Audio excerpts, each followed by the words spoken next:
আসসালামু আলাইকুম। সকলে কেমন আছেন? আশা করি সকলে ভালো আছেন। এই তো নতুন একটি সকাল ও নতুন ভিডিও নিয়ে আজকে হাজির হলাম। দেখতে থাকুন, আশা করি ভালো লাগবে। আজকে সকাল থেকেই শুরু করেছি ব্লগটা। আজকে সারাদিনের কাজকর্ম কী করলাম সবই থাকবে এই ভিডিওতে। আশা করি আপনাদের ভালো লাগবে। তো এই যে সকাল সকাল দেখেন আমি এদিক দিয়ে হাঁস মুরগিগুলো ছেড়ে দিয়েছি, আর এই যে এগুলো হচ্ছে আমার পোষা। তো এগুলা আছে, তারপর ছোট আছে। তো হাঁস মুরগি পালাটা একটা শৌখিন ব্যাপার। তো আমার কেন জানি না ছোটোবেলা থেকেই এগুলার প্রতি অন্যরকম একটা ভালো লাগা কাজ করে। তো আপনারা অনেক ভিডিওতে আমার দেখেছেন যে আমি হাঁসও পালি, মুরগি পালি, তারপর হচ্ছে কবুতর পালি। তারপর আজকে সকাল সকালে বাজারে গিয়েছিলাম কিছু বাজার করার জন্য। তো চলুন দেখা যাক আজকে কি কি বাজার করলাম। তো আজকে এদিক দিয়ে আমি এনেছি দেখেন তেলাপিয়া মাছ, তারপর হচ্ছে পাঙ্কাশ মাছ, তারপর হচ্ছে গিয়া এটা হচ্ছে চিংড়ি মাছ। তো গলদা চিংড়ি যেটাকে বলা হয় ওইটা একটু ছোট সাইজের এনেছি। আজকে এগুলো এনেছি, তারপর এদিক দিয়ে কেটে ধুয়ে পরিষ্কার করে ফ্রিজে রেখে তারপর আবার দুপুরে রান্না বসিয়ে দিয়েছি।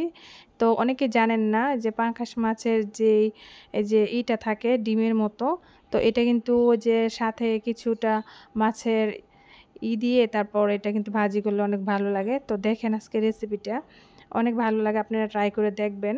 এটা কিন্তু অনেক মজা, অনেকে ফেলে দেয়। তো আমি এক জায়গায় দেখেছিলাম যে এভাবে খায়। তো এই যে দেখেন এদিক দিয়ে আমি তেলাপিয়া মাছ ভেজে নিচ্ছি। তেলাপিয়া মাছ দিয়ে টমেটো দিয়ে তারপর আলু দিয়ে আজকে ঝোল রান্না করব। তো এই যে আমি টমেটো আর আলু এদিক দিয়ে কেটে নিয়েছি। এই যে আমি আজকে এইভাবে কেটে নিয়েছি, এগুলো যেহেতু ঝোল করব সেজন্যে। তারপর দেখেন এদিক দিয়ে আমি মশলাটাও কষিয়ে নেব। মশলাটা কষিয়ে নেওয়ার পরে আমি সবজিগুলো দিয়ে দিব এটাতে। তারপরে যে দিক দিয়ে আমি সবজিগুলো দিয়ে দিতেছি। তো এইভাবে রান্না করলে ভালোই লাগে। আর যেহেতু ধনেপাতা হলে আর বেশি মজা, তো আমার ধনেপাতা ছিল, আমিও দিয়ে দিব। তো এখন যেহেতু টমেটোর সিজন না, তো একটু ভালো করে কষিয়ে নিতে হবে, তারপর ঝোল দিব। আর ধনেপাতা না দিলে ভালো লাগবে না, যেহেতু সিজন না। সিজনের টমেটো হলে যেভাবে রান্না করেন না কেন সেভাবেই খেতে ভালো লাগে। তো দেখেন এদিক দিয়ে আমার তরকারি রান্নাটাও প্রায় হয়ে গেছে।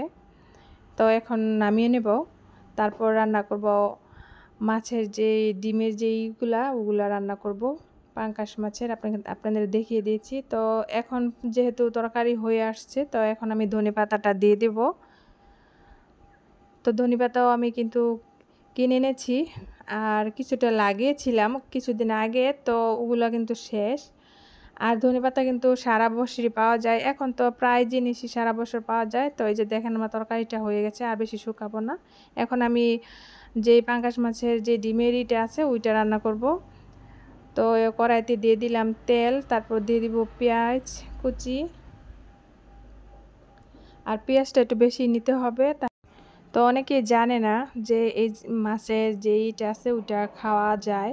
তো সেজন্য আজকে দেখিয়ে দিলাম। যারা যারা আমার ভিডিওটি দেখবেন তারা কিন্তু অবশ্যই এভাবে ট্রাই করে দেখবেন, দেখবেন খেতে অনেক ভালো লাগে। তো ওই যে দেখেন মাছের যে পেটির যে চাকটা ছিল মাছের, তো ওইটা কিন্তু আমি কাটি নাই, যেহেতু মাছ এমনিতেই ভেঙে যাবে। যেহেতু মাছটা গরম পেলেই কিন্তু এমনি সিদ্ধ হয়ে ভেঙে যাবে।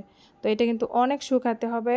আমরা যে সচরাচর যে শুটকি ভর্তা করি পেঁয়াজ দিয়ে, তো ওইভাবে কিন্তু একদম ভেজে নিতে হবে।